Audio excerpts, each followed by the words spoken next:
I was born in South Korea. I'm not exactly sure where. I had a birth mother who was not married and who gave me up for a better life.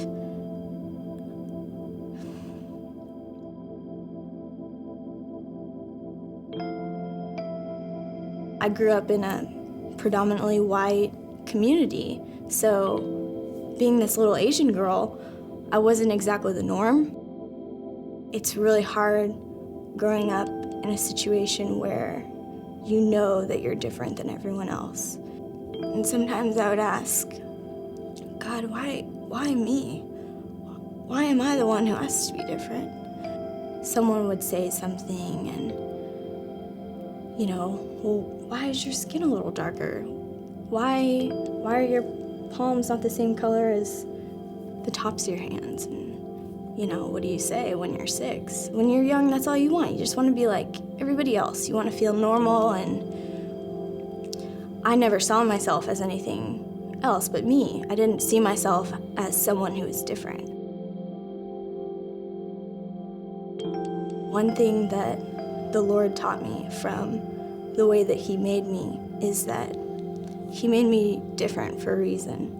And I didn't appreciate the difference. I didn't appreciate the uniqueness until I got older. Really until a life-changing experience that I had in college.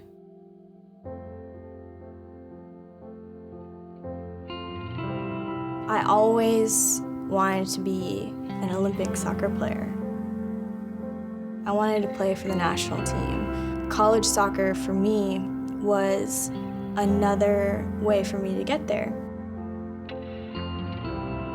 My freshman year, I pulled my hamstring a week into preseason. I was like, man, this is a complete blow to my plan. I had intentions and desires to have an incredible freshman year and just wishing that I could be out there. It was really a trying time for me. I'd never had a serious injury before, so I was in kind of a different situation than I was used to. I wasn't really praying that much. If I was, it was probably pretty self-centered prayers. It was a period of time when I was being pulled away from the Lord, so in those terms, it was the perfect timing for a guy to walk into my life and come rescue me. A good way into my freshman year, I met a guy, and it got pretty serious pretty quick. Definitely more serious than it should have been. I didn't notice that things were moving too fast emotionally. I just so wanted a release from struggling with soccer and from not being on the field that it helped me not think about it as much if I had something that seemed to be good going on off the field. I was hanging out at his apartment one day, and he pulled me aside and said, I haven't been totally honest with you. He basically told me that his family did not approve of me because I wasn't white. I just remember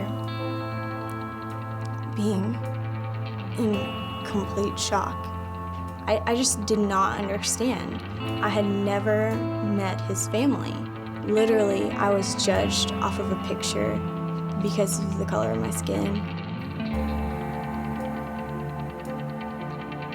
It made me secretly hate myself for the way that I was. I don't think I've ever felt more bad about myself at any other point in my life.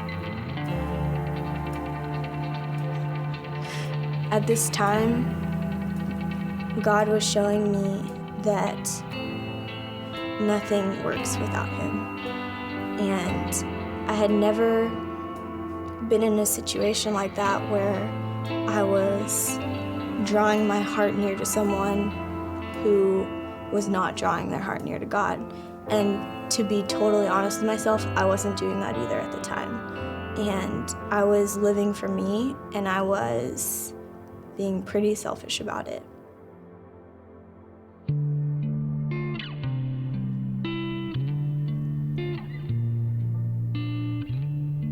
My heart started changing, and I didn't really know how amazing God was until this happened. Because if this hadn't happened, I don't know what would have brought me closer to Him.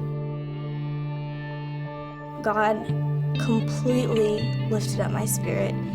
It took a while, but He mended my heart of any anger or resentment. If anything, He filled it more and more with love.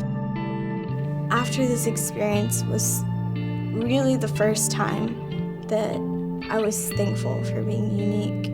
He's so proud that I am the way I am, and I look the way I look, and there is no one else out there like me.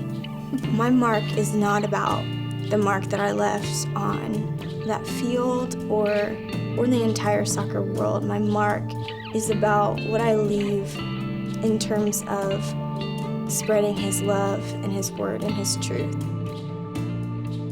I can look back on my experiences, good and bad, and smile because I know they were all for a reason.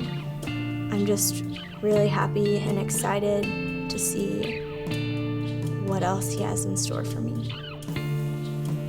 My name is Christine Petrick, and I am second.